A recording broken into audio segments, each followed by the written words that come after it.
ఉల్లిపాయలు అనేవి ఈ విధంగా ఫ్రై అయిపోయాక ఇందులోనికి 1/2 టేబుల్ స్పూన్ పసుపు వేసుకోవాలి. ఒక 1/2 టేబుల్ స్పూన్ ధనియా పౌడర్ వేసుకోవాలి. రుచికి సరిపడ ఉప్పు వేసేసుకోవాలి. ఒక 1/2 టేబుల్ స్పూన్ జీరా పౌడర్ వేసుకోవాలి. మొత్తం బాగా ఫ్రై చేసుకోవాలి.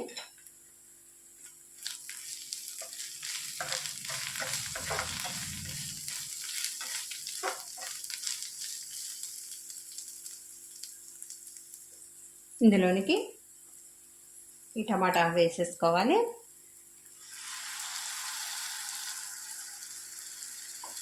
మొత్తం ఒకసారి కలిపేసుకోవాలి.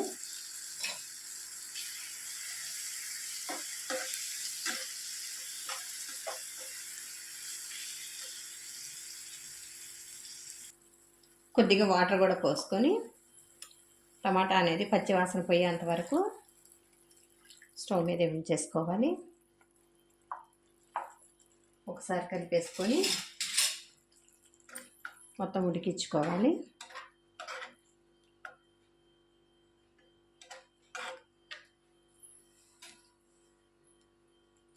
ఒక 10 నిమిషాలు మూత పెట్టి ఉడికించుకోవాలండి.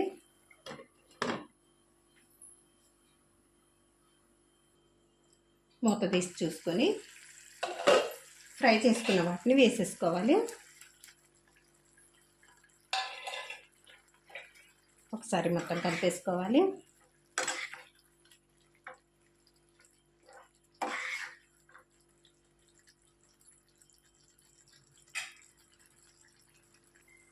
ఒక 1/2 టేబుల్ స్పూను గరం మసాలా వేసేసుకోవాలండి. సన్నగా తరిగిన కొత్తిమీర కూడా పైన చల్లేసుకోవాలి. ఒకసారి కలిపేసుకోవాలి మొత్తం.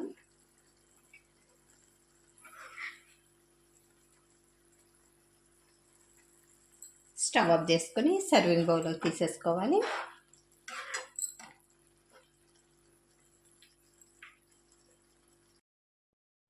రెడీ అయిపోయిందండి. సులువుగా, ఈజీగా, టేస్టీగా వెరైటీ ఎగ్ కర్రీ అండి.